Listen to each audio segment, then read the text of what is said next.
오늘도 귀한 예배에 우리 성도님들 이렇게 많이 참석해 주셔서 참 감사합니다. 이렇게 많다라고 하는 의미, 또 이렇게 많이라고 하는 의미는 언제든지 즐겁죠, 그렇죠? 이왕이면 적은 것보다 많은 게 좋고, 작은 것보다 풍성한 게 좋고, 없는 것보다 있는 게 낫는 게 우리 모든 사람들의 심리인 것 같습니다. 그래서 이 있는 것, 요즘도 지금 이 여론 거의 뉴스에 하루가 다르게 이 여론 조사에 대해서 얘기를 합니다.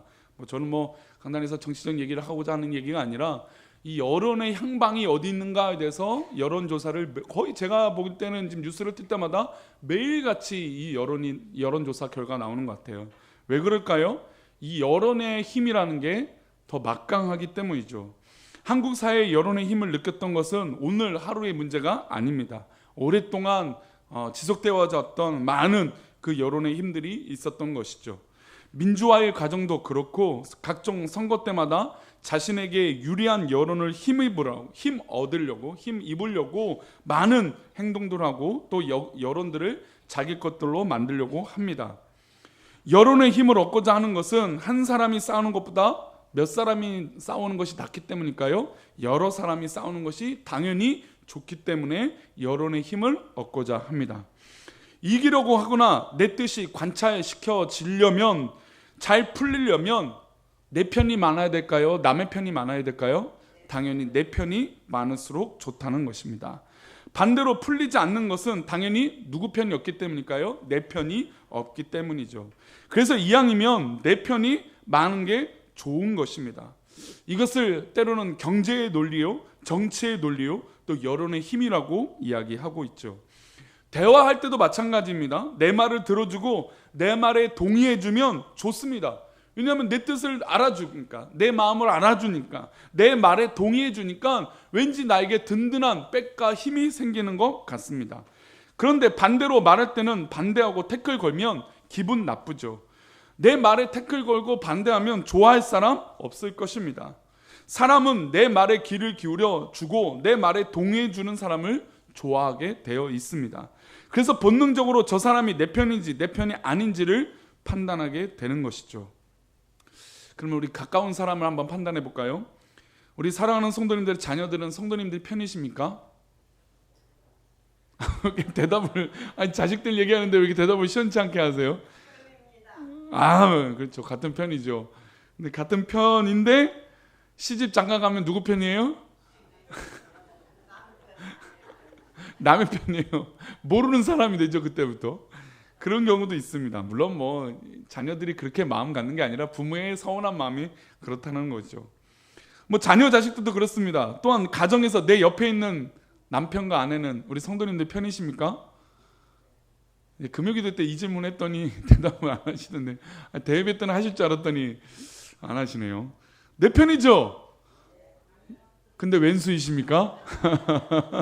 왼수이신가요? 그래요.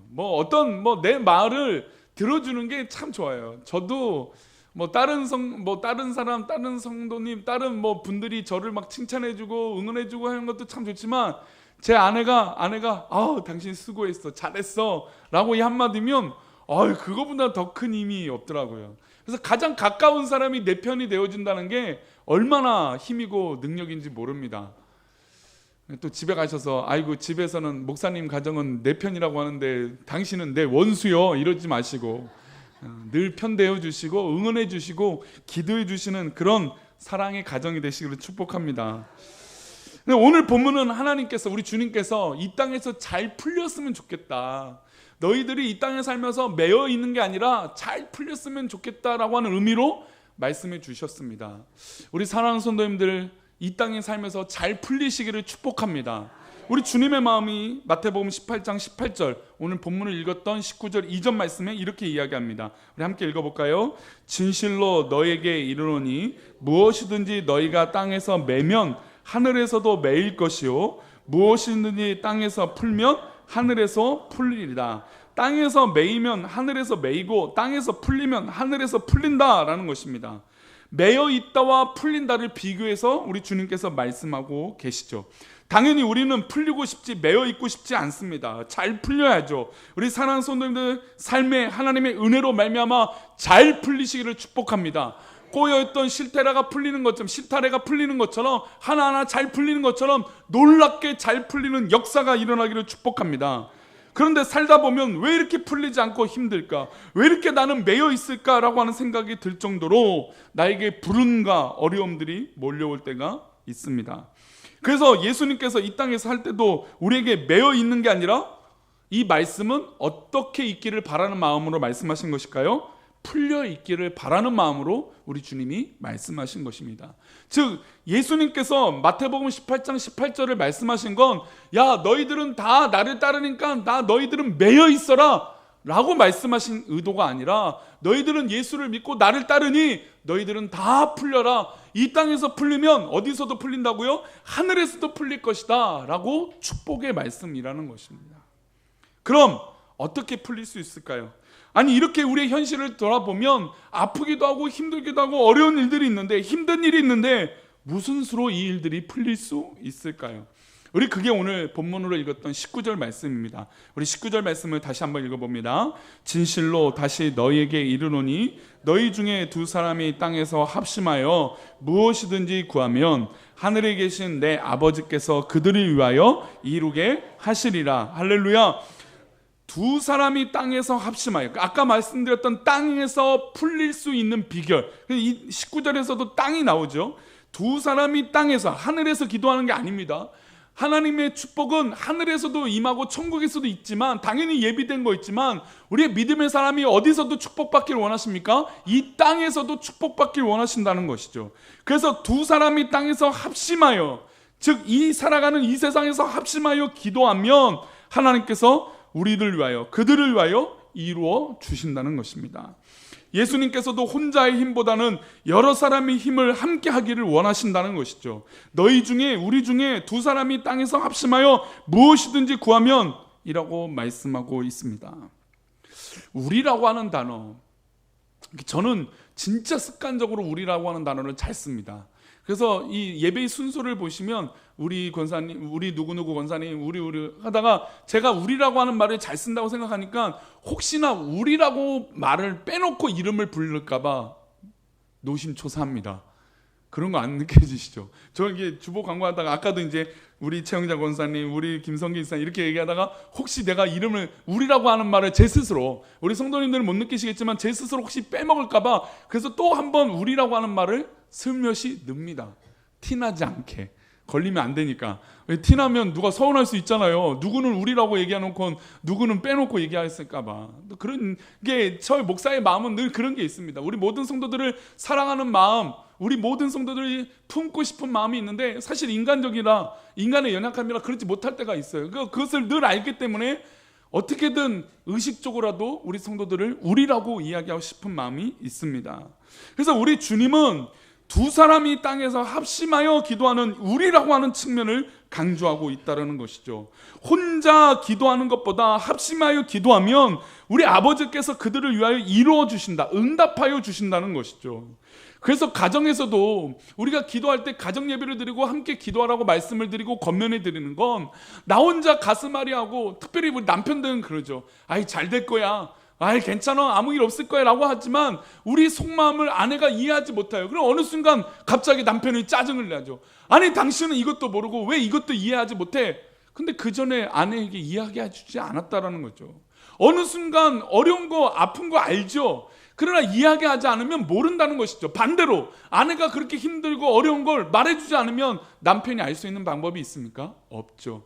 그러나 비율로 따지면 아무래도 여성들은 그 사랑을 함께 하고 싶어서 이야기들을 많이 합니다. 그러나 남성들은 이 가장의 책임이라고 하려고 표현되면 다 맞는지 모르겠지만 그런 어깨의 힘, 무거운 짐들 때문에 그런지 난 모든 게 잘할 수 있어, 괜찮아 라고 얘기하지만 우리 남편들도 어려운 마음이 들 때가 있다는 것이죠. 그래서 그 어려운 부분들을 서로 이야기하고, 아내도 이야기하고 남편도 얘기하고 우리 기도 제목 이것이야 라고 얘기할 때 그것을 아이고 당신은 이랬어 라고 비난하는 관계가 아니라 남편과 아내고 부부이니까, 우리 가족이니까 이것을 위하여 어떻게 될까요? 함께 기도하는 것입니다.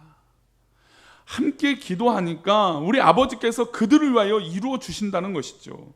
나 혼자는 어렵고 힘들지만 두 사람 이상이 모여 합심하여 구하면 하나님께서 그 약속을 이루어주시고 지켜주시고 응답하여 주신다는 것입니다. 그러면 어떻게 두 사람 이상 합심하여 기도할 수 있을까요? 먼저 합심이라고 하는 단어를 전제하고 있습니다. 마음이 합해진다는 것이죠. 마음과 마음이 통해졌다는 것입니다. 내 마음만, 내 뜻만 관철시키는 것이 아니라 내 마음이 저 사람에게도 이해가 되고 저 사람의 이야기가 내 마음에도 이해가 되는 서로의 마음이 통해진다라고 하는 것이 합심이라고 하는 단어입니다. 마음이 통하려면 일방적이어서는 안 되죠. 서로의 마음이 통해야 합심할 수 있습니다. 마음이 통하려면 어떻게 해야 할까요? 당연히 같은 목적이 되어져야 됩니다. 두 사람이 합하여 목적이 같은 기도를 하니 하나님께서 어떻게 합니까? 들어주신다는 것이죠. 가족이 함께 모여서 같은 제목으로 기도하고 교회가 함께 모여 같은 제목으로 기도하고 같은 목적으로 기도할 때 놀라운 힘이 생기는 것인 줄 믿습니다. 사실 우리 교회가 어려운 현실이 있다는 건 누구나 다 알고 있습니다. 이것들을 능히 한다는 거 쉽지 않죠. 어려운 과정이죠. 합의라는 게 그렇게 어려운 것입니다. 근데 만약에 저 혼자였다면 저는 사실 자신이 없습니다. 이 강단에서 말씀드리는 게 좀 목사님이 여기 포기한다는 말씀하시니까 저 혼자면 진짜 저는 포기했을지 몰라요.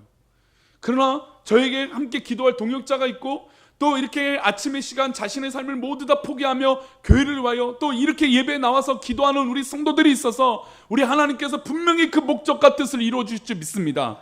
그래서 저는 그때부터 제 생각으로 사역하는 것이 아니라 누구의 생각으로요? 하나님의 생각으로 사역하고 우리 성도들의 생각으로 사역하는 것인 줄 믿습니다. 그래서 두려움이 사라지더라고요. 그래서 능력이 생기고 힘이 생기는 것 같고 저도 모르게 하나님께서 기쁨을 저에게 채워주시는 것인 줄 믿습니다. 우리 사랑하는 성도들이 계시니 참 자랑스럽고 참 감사합니다. 어려운 가운데도 또 병환 가운데도 내가 다리를 잘 절뚝절뚝거리면서 정말 이 100m도 안 되는 거리를 10분 이상 걸려서 오는 그런 어려움 가운데 있음에도 불구하고 이 예배를 사모하는 우리 성도들이 있기에 우리가 마음이 합하여지고 한 목적으로 쓰임받게 될 줄 믿습니다. 두 사람이 합하여 목적이 같은 기도를 하니 하나님께서 들어주신다는 것이죠. 그러면 교회가 함께 모여 같은 제목으로 기도할 때 놀라운 힘이 생기는데 의심할 수 있습니다. 아니 뭐해? 이렇게 한다고 뭐가 되겠어? 아니 기도한다고 저렇게 하면 되겠어? 라고 얘기할 수 있어요. 근데 예수님께서 20절에 이렇게 확신을 주십니다. 그 합심하는 것이 불안할 때 그렇게 마음이 모아지는 게 무슨 능력이야? 아니 생각이 같아진다고 무슨 능력이 생겨? 라고 하는 의심이 드는 순간에 예수님은 그 제자들에게 여기 모여있는 사람들에게 우리 꿈꾸는 교회에 이렇게 말씀하십니다. 우리 20절 말씀을 읽어봅니다. 시작. 두세 사람이 내 이름으로 모인 곳에는 나도 그들 중에 있느니라. 말씀드린 대로 이 말씀은 땅에서 매여 있는 것이 아니라 땅에서 풀리는 말씀이에요. 즉 땅에서 잘 풀리고 하늘에서 풀리는 비결, 그것이 바로 합심하여 기도하는 것인데 이 합심하여 기도할 때 이게 맞을까? 이게 무엇이 맞을까? 이렇게 된다고 될까? 이렇게 모여서 우리가 기도한다고 뭐가 될까? 라고 하는 의심이 들 그 순간에 두세 사람이 내 이름으로 모인 것에 우리 주님이 그들 중에 우리 중에 있다고 선언하고 계신 것입니다. 그들 중에 있는이라고 하는 것은 조금 더 빈틈이 없는 단어예요. 불확실성으로 얘기하시는 예수님이 단어가 아니라 확실 가운데 내가 너희와 늘 함께 하겠다. 즉 한 목적을 가지고 두세 사람이 모였을 때 우리 주님이 그들 중에 있겠다라는 것입니다. 여기서 말하는 두세 사람은 최소 인원이에요. 적어도 혼자가 아니라 두 사람, 세 사람 그 이상의 인원들이 모였을 때 하나님께서 우리 주님께서 그들 중에 있겠다라는 것입니다. 그래서 이 예배하는 것에 누가 계시는 것일까요? 우리 주님이 계시는 줄 믿습니다. 우리 주님이 우리 사랑하는 성도님들을 안수하여 주시고 치료하여 주시고 붙잡아 주시고 우리 성도들을 이끌어 주실 줄 믿습니다. 왜냐하면 우리 주님이 이 시간 함께 하시기 때문이에요. 두세 사람이 내 이름으로 모인 곳에 나도 그들 중에 그들 가운데 있다라는 것입니다. 그러면 우리 주님이 지금 보이진 않지만 내 옆에 내 좌우 앞뒤에 우리 주님이 우리와 함께하여 주신다는 것이죠. 두세 사람이 모이기에 우리 주님이 원하는 것입니다. 그래 내 이름으로 이렇게 모여라라고 우리 주님이 원하고 계시는 것이죠. 두세 사람 이상이 한 마음이 되려면 바로 어떤 목적이 될까요? 바로 예수 그리스도로 말미암다라는 것입니다. 그래서 두세 사람이 어떤 이름으로요? 우리 각자의 이름으로요? 아닙니다. 내 이름으로, 즉 주님의 이름으로, 예수 그리스도의 이름으로 모인 곳에 당연히 예수님이 계신다는 것입니다. 그래서 교회는 또 우리 공동체는 오직 예수님을 위하여 예배하고 우리 하나님을 위하여 온전히 예배하고 성령님으로 말미암아 우리 가운데 기적이 일어나기를 축복합니다. 이렇게 한 마음 한 목적이 되는 것이 중요한 것이죠. 한 마음과 목적과 방향은 철저하게 우리 예수님을 향하여 방향이 설정되어져야 될 줄 믿습니다. 이런 목적이 우리 꿈꾸는 교회 가운데 계속해서 튼튼히 서 나아가야 됩니다. 예를 하나 들면 남극과 북극이 있습니다. 어느 곳이 더 추운지 아십니까? 남극이 더 춥습니다.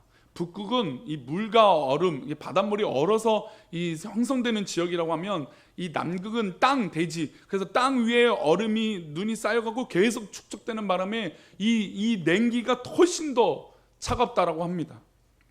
그래서 남극은 북극보다 훨씬 추운데 북극의 평균 온도는 영하 35도, 40도까지 떨어지지만 남극은 영하 55도까지 떨어진다고 합니다. 우리가 가끔 체감온도, 우리 겨울도, 우리 한국도 어떻습니까? 20도, 18도까지 떨어진 적도 있어요, 그렇죠? 근데 그것만 해도 엄청난데 그거의 2배 추운 거예요. 근데 영하 55도가 되면 딱 나가면 건조해요. 제가 스웨덴에 있을 때 그 경험을 했는데 거기도 영하 겨울에는 20도 떨어져요. 근데 건조하거든요. 그래서 건조하니까 별로 춥지가 않아요, 느낄 때. 근데 한 3, 4분 딱 걷다 보면 머리가 띵해지기 시작합니다. 얼어가고 있다는 거죠, 신체가. 분명히 건조하니까 그렇게 춥다라고 느껴지지 않은데 온도가 떨어지고 계속 떨어지니까 내 몸이 나도 모르게 얼고 있다라는 거죠. 그런 온도보다도 영하 55도예요. 그래서 북극 곰은 있어도 남극 곰은 없습니다. 그만큼 춥다라는 것이죠. 그런데 이 남극에 사는 생물이 있습니다. 동물이 있어요. 어떤 동물인지 아십니까? 우리 아이들이 좋아하는 동물이에요. 펭귄입니다. 펭귄이 남극에 살고 있어요. 어떤 동물도 살기 힘든 이 남극에서 펭귄들이 살아남을 수 있는 방법들이 있다고 합니다. 바로 펭귄들이 쓰는 허들링인데요. 우리 사진 하나 보여주십시오. 이 사진을 보면 가장 추운 날이 되면 정말 이 남극에서도 말도 못할 추위가 임하면 펭귄들이 한 지점에 다 모이게 된다고 합니다. 특별히 이제 황제 펭귄이라고 하는 이 펭귄 종들이 한 곳에 다 모인다고 하는데, 이 모여서 하는 일들이 뭐냐면 하나의 펭귄이 가운데 쓰고 그 주변에 둘러서 계속 쓰고 여러 겹겹으로 이 원을 향해서 이 펭귄들이 다 어깨동무한 것처럼, 마치 어깨동무하는 것처럼 펭귄들이 다 모인다고 합니다. 그리고 원을 그리고 이들이 마치 움직여요. 그리고 사진 2를 보시면, 그래서 추운 날에 가장 바깥에 있는 펭귄은 어떻게 될까요? 당연히 춥겠죠. 안에 있는 펭귄은 어떻게 될까요? 심지어 5도에서 10도 이상 따뜻하다 합니다. 이 바깥 온도보다. 그러니까 영하 30도, 40도 정도는 이 가볍게 살 수 있는 펭귄이 50도 가까이 되면 살 수 없으니까 이 방법을 이들이 꾀한 거예요. 그래서 한 곳에 모여서 움직입니다. 그리고 원을 그래서 돌아요. 그러니까 체온이 올라가죠. 펭귄의 체온도 37.5도라고 합니다. 이 펭귄의 온도를 유지하기 위해서 바깥에 있는 펭귄이 이제 얼어 죽을 것 같아요. 그럼 어떻게 되면 될까요? 안으로 들어가는 거예요. 그리고 안에서 몸이 따뜻해진 펭귄은 어떻게 될까요? 바깥으로 나오는 거죠. 이 과정을 허들링이라고 얘기하는데, 이 원심에 모여서 함께 이루니 그 극심한 북극의 추위도 어떻게 될까요? 펭귄이 살 수 있고 이길 수 있었다라는 것입니다. 아니, 동물, 우리가 말하는 미물 아닙니까? 미물? 아니, 펭귄이면 우리가 똑똑하다고 생각할까요? 전혀 그렇지 않죠. 근데 그 미물도, 이 펭귄도 합심하여 힘을 모으고 살겠다라고 하는 그 모습이 있으니까 그 어려움을 극복할 수 있었다라는 것이죠. 그러면 우리가 과연 이 펭귄이 이렇게 허들링을 하고 이렇게 모여서 이렇게 힘을 쓰고 살고자 하는데 우리가 이렇게 잘 될까? 우리가 한다고 과연 이길 수 있을까? 이런 걱정들이 우리 가운데 있어요. 그럼 분명히 그 약속을 제가 말씀드렸는데 어떻게 하셨습니까? 20절에 우리 20절 말씀 다시 읽어보겠습니다. 시작. 두세 사람이 내 이름으로 모인 곳에는 나도 그들 중에 있느니라. 이게 우리 가운데 확신이고 이것 가운데 우리가 모여 있는 것이에요. 펭귄이 한 지점에 모여서 다 둘러서 어깨동무하고 그 추위를 극복하는 것처럼 우리의 중심은 바로 예수 그리스도가 되셔야 될 줄 믿습니다. 이 예수님으로 말미암아 우리가 모여 있는 것이에요. 목사를 중심으로 교회가 모여 있는 게 아니라 하나님 말씀으로 우리가 모여 있는 것인지 믿습니다. 그러니 어떠한 풍파와 바람과 추위가 올지라도 예수 그리스도로 말미암아 우리는 이기게 된다는 것이죠. 그 예수님이 장담하시잖아요. 사람은 장담해도 넘어지지만 우리 예수님이 장담하시잖아요. 나도 그들 중에 있느니라 라고 선언하고 계신다는 것이죠. 그래서 우리 예배 가운데 우리는 주님을 중심으로 모여야 될 줄 믿습니다. 예수 그리스도를 말미암아 하나가 되어 이 모든 우리의 기도 제목과 소원들을 극복하고 나아가야 될 줄 믿습니다. 가장 든든하신 우리 주님, 나와 함께 하신 내가 두려움이 없다라고 고백하는 우리 그 주님께서 우리와 함께 하신다라고 하는 그 약속을 붙들어야 될 줄 믿습니다. 그럼 우리가 어떤 목적을 구체적으로 가져야 될까요? 그게 로마서 8장 28절의 말씀입니다. 우리 함께 읽겠습니다. 시작. 우리가 알거니와 하나님을 사랑하는 자 곧 그의 뜻대로 부르심을 입은 자들에게는 모든 것이 합력하여 선을 이루느니라. 하나님을 사랑하는 자가 필요한 것이에요. 지금 예배 시간은 누구에게 뭘 하고 어떤 것을 하는 것이 아니라 하나님을 사랑하는 자, 예수님을 사랑하는 자가 필요하다는 것이죠. 그의 뜻대로 부르심, 예수님의 뜻대로 부르심, 하나님의 뜻대로 부르심을 받은 입은 자들이 모여서 협력하여 선을 이룰 수 있다는 것입니다. 선을 이룬다는 것은 결과예요. 이 선을 이룰 수 있는 결과의 힘은 하나님의 뜻대로 부르심을 입은 자들이 협력을 해야 된다는 것이죠. 그래서 이전에 모일 수 있는 것, 하나 될 수 있는 것은 그의 뜻대로 부르심을 받았다라고 하는 소명의식, 사명감이에요. 이 사명감이 결여되면, 이 사명감이 없으면 내가 이 자리에 앉아 있어도 은혜가 될 수 없는 것이죠. 이 소명의식, 하나님께서 그래 나를 꿈꾸는 교회에 부르셨고 이렇게 하나 되게 하시는 하나님의 놀라운 뜻이 있다라고 믿음으로 고백될 때 우리는 분명히 선을 이루게 될 줄 믿습니다. 하나님께서 부르시고 우리 주님께서 부르신 그 부르심으로 말미암아 우리가 모일 때 협력할 수 있다라는 것이죠. 즉 성도들이 하나님의 부르심에 모일 때 우리는 하나가 될 줄 믿습니다. 우리 성도님들 하나님 사랑하십니까? 그렇다면 하나님 부르심에 반응하시기를 축복합니다. 하나님을 사랑하고 하나님 믿는다면 하나님께서 모이라고 하는 그 순간에 나아가는, 그래서 내 마음을 다 열겠다라고 하는 그 믿음의 소원들이 있기를 축복합니다. 그래서 빌립보서 1장 27절 이어서 이렇게 말씀합니다. 읽어봅니다. 시작. 오직 너희는 그리스도의 복음에 합당하게 생활하라. 이는 내가 너에게 가보나 떠나 있으나 너희가 한 마음으로 서서 한 뜻으로 복음의 신앙을 위하여 협력하는 것과, 지금 바울 사도가 빌립보 교회를 하여 가 있거나 뭐 떠나 있어도 다 똑같다. 그러나 너희들이 참 귀한 것은 한 마음으로 서서 한 뜻으로 복음의 신앙을 위해서 살고 있기 때문이다. 협력하고 복음을 위해서 살고 있으니 참 감사하다. 정말 귀하다라고 말씀하고 있다는 것이죠. 너희가 한 마음으로 서서 한 뜻으로 복음의 신앙을 위하여 협력하는 것, 우리가 다른 것으로 협력하는 게 아니에요. 우리나라 법의 현실로 교회가 교회로 인정이 안 되니까 그래서 어렵잖아요. 그러나 우리가 뭘 붙들겠습니까? 제가 법에 대해서 계속 공부하고 있잖아요. 그러니까 어느 때는 교회는 교회의 법으로 또 인정이 돼요. 또 어느 순간에는 교회의 법이 교회로 인정이 안 돼요. 이렇게 애매한 처해져 있어요. 뭐 이것을 누구 탓하겠어요? 저는 그 이유는 오히려 저는 하나님 뜻에 있다고 믿습니다. 예전에는 서운했어요. 하나님 왜 우리나라 법이 온전하지 못해서 교회가 이렇게 내몰리는 상황으로 만들어 가십니까? 하나님 앞에 원망도 했어요. 그런데 이 상황을 고민하고 기도하면 할수록 교회가 더욱더 교회다워지면 되는 것이구나. 하나님 뜻 가운데 온전히 그 복음으로 있으면 되는 것이구나. 그게 하나님께서 우리를 부르시고 나를 하나님께서 꿈꾸는 교회에 보내신 이유이구나. 그것을 깨닫게 되었다는 것이죠. 그게 복음이에요. 법은 완벽하지 않아도 하나님 복음으로 우리가 모여 있다는 게 중요하다는 것이죠. 그래서 교회는 신앙을 빼고 교회라고 할 수 없는 것이에요. 교회는 그래서 복음을 빼고 교회라고 할 수 없습니다. 교회는 나를 구원하신 은혜를 빼고 교회라고 할 수 없다는 것이죠. 만약에 그렇다면 이것은 사교 집단이고 돈을 위한 모임 집단이죠. 세상에 그렇게 손가락질하는 목사만 배불러지는 그런 교회인 것이죠. 그런 이상한 집단이 되고 싶으십니까? 우리 성도님들이 그렇게 손가락질 받는 그런 집단이 되고 싶으십니까? 그렇지 않습니다.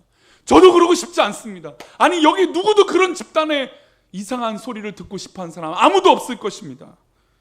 그런데 우리 하나님께서 우리 교회에 요구하시는 것은 더 잘하고 뭘 어떻게 하라고 요구하시는 것이 아니라 협력하여 그 복음의 목적을 위하여 살라고 말씀하신다는 것이죠. 그 복음을 위하여 한 마음이 되고 한 뜻이 되면 두세 사람이 모인 것에 그들 중에 있고 두 사람이 기도하여 한 마음으로 기도하여 합심하여 기도하면 어떻게 됩니까? 그 모든 것을 우리 하나님께서 이루어 주신다는 것입니다. 이게 하나님의 믿음의 능력이 되는 비결이라는 것이죠. 우리 교회의 이 꿈꾸는 교회의 능력이 되고 믿음의 능력은 우리 모두 다 이 복음 앞에, 말씀 앞에 붙잡힘을 받아서 하나 되고 한 마음 되는 것인 줄 믿습니다. 말씀을 맺겠습니다. 우리가 하나 되는 이유는 다른 것에 있지 않습니다. 오직 하나님 부르심이 있고 나를 구원하신 구원의 능력이 있는 줄 믿습니다. 그런데 이 영적 싸움 혼자 하면 외로워요. 포기하고 싶어요. 그래서 편이 필요합니다. 우리와 같은 편이 잘 되라고 잠언에서 이렇게 말씀하고 있어요. 우리가 잘 알고 있는 말씀입니다. 전도서 4장 12절 말씀 함께 읽겠습니다. 시작. 한 사람이면 패하겠거니와 두 사람이면 맞설 수 있나니 세 겹줄은 쉽게 끊어지지 아니하느니라. 할렐루야. 그래요. 한 사람은 패할 수 있어요. 그러나 두 사람이 싸울 때는 힘이 생기고 게다가 세 겹줄은 쉽게 끊어지지 않는다라는 것이죠. 사랑하는 성도님들, 그래서 우리는 식구가 되어져야 돼요.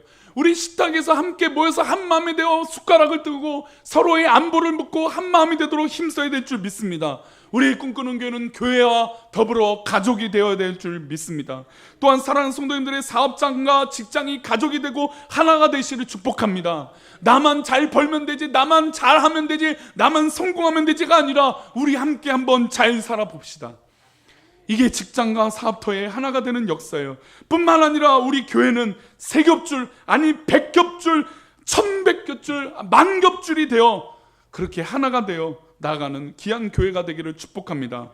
다른 것 보지 마시고 다른 인간적 판단들을 내려놓고 이제 하나님이 나를 부르셔서 이 시간 꿈꾸는 교회에 있게 하시는 놀라운 은혜에 따라 하나 되시는 우리 귀한 성도님들, 또 우리 성도님들의 가정, 또 성도님들이 기도하는 모든 기도의 제목 되시기를 축복합니다. 우리 하나님 응답하십니다. 우리 교회 가운데 계시는 줄 믿습니다. 아멘. 우리 다 같이 일어나셔서 우리 함께 기도에 찬양하시고 잠시 기도하신 후에 우리 귀한 주일 예배를 마치도록 하겠습니다.